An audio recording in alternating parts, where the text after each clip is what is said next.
নিরাপদ সরকারের কাছে আমরা দাবি রেখেছি বসিরহাটবাসী একটা নিত্য প্রয়োজনীয় সমস্যা, যেটা আমাদের ভ্যাবলা স্টেশনের ওখানে একটা ফ্লাইওভারের কথা আমরা ওনাকে বলেছি।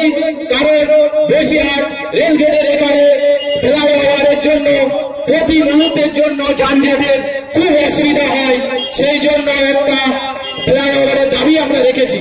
কারণ তৃণমূল জামানায় এই 15 বছরে বসিরহাটবাসীর সুবিধা অসুবিধার কথা মাথায় না রেখে কোথায় তারা মেলা খেলা, কোথায় তারা লুটন সন্ত্রাস এই সমস্ত চালিয়ে তারা এখানে মানুষকে এখন বলছে যে বিজেপি এসে যাবে, তোমরা আমাদেরকে ভোট দাও। আমরা দেখেছি প্রথম আমাদের এখানে তৃণমূল কংগ্রেস আর কংগ্রেসের জোটে এখানে এমপি হয়ে যেতেন হাজী নুরুল ইসলাম। তারপরে 5 বছর আমার কাটলো, তারপরে এমপি হয়েছেন ইদ্রিস আলী, তারপরে এমপি হয়েছেন নুসরাত জাহান। নুসরাত জাহান সম্পর্কে আপনারা সবাই জানেন, সেই টিকটক করা এমপি, যে কিনা বসিরহাটবাসীর জন্য কতটা কি কাজ করেছেন এই 3 পিরিয়ডে আপনারা সবাই জানেন। বিশেষ করে বক্তব্য দীর্ঘায়িত করবে না, কেন নিরাপদ সরকারকে আপনারা ভোট দেবেন।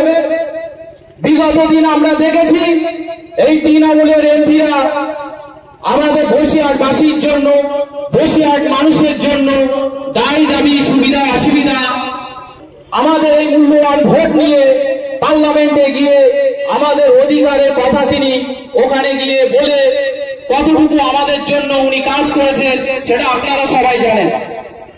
ভোট আসলে ভোট দিতে হবে, কেন? বিজেপি এসে যাবে, তাই তৃণমূলকে ভোট দিতে হবে।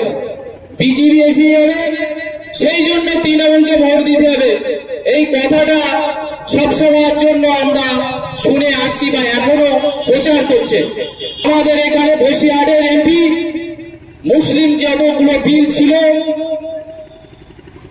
কাশ্মীরের বিল থেকে শুরু করে, তালাক বিল থেকে শুরু করে, এনআরসি সিএ থেকে শুরু করে, আমাদের এই 14 জন এমপি পার্লামেন্টে গিয়ে বাইরে চায়ের দোকানে বসে আড্ডা দিচ্ছিল।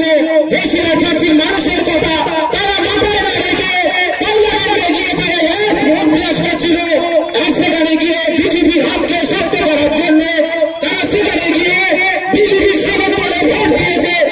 পশ্চিমবাংলার মুখ্যমন্ত্রী সমস্ত কিছু তার এজেন্ডা, দেখো আমি হিন্দু দরদি, আমি মুসলিম দরদি, সমস্ত সবকিছু।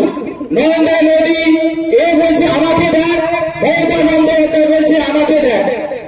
মুদ্রা রেপিড আর রেপিড দুটোই সমান। খুব সাবধান আপনারা, এই নির্বাচন ভোট মাথায় রাখবেন। এটা দেশের পঞ্চায়েত ভোট না, এটা মমতা বন্দ্যোপাধ্যায়ের ভোট না, এই ভোট কিন্তু প্রধানমন্ত্রীর ভোট।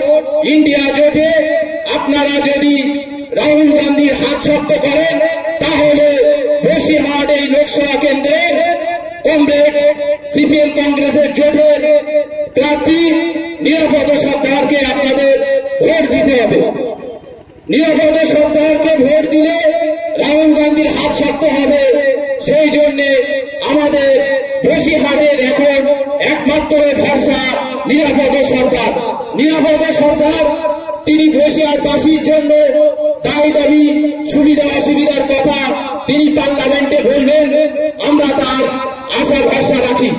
আমাদের রাহুল গান্ধী তিনি বলেছেন ক্ষমতায় আসলে জুলাই মাসের 1 তারিখে প্রতিটা মহিলাকে, গরিব পরিবার মহিলাকে 8,500 টাকা করে উনি বছরে 1 লক্ষ টাকা দেবেন। তৃণমূল সরকার লক্ষ্মীর ভান্ডার দিচ্ছে 500 টাকা করে। তো মনে হচ্ছে আমাদের ঘরের মা বোনেদের জন্য মাথা কিনে রেখেছে। আমাদের নেতা, দেশের নেতা রাহুল গান্ধী তিনি এই প্রকল্প 8,500 টাকা করে দেশের গরিব দরিদ্র মানুষকে তিনি দেবেন। তার জন্য নিরাপদ প্রভাত সরকারকে আপনাকে জেতাতে হবে, রাহুল গান্ধীর হাতকে শক্ত করতে হবে। এই বলে আমি আমার সংক্ষিপ্ত বক্তব্য শেষ করে আপনাদের আদাব সালাম প্রণাম জানিয়ে আমার বক্তব্য শেষ করলাম। আপনারা সবাই ভালো থাকবেন।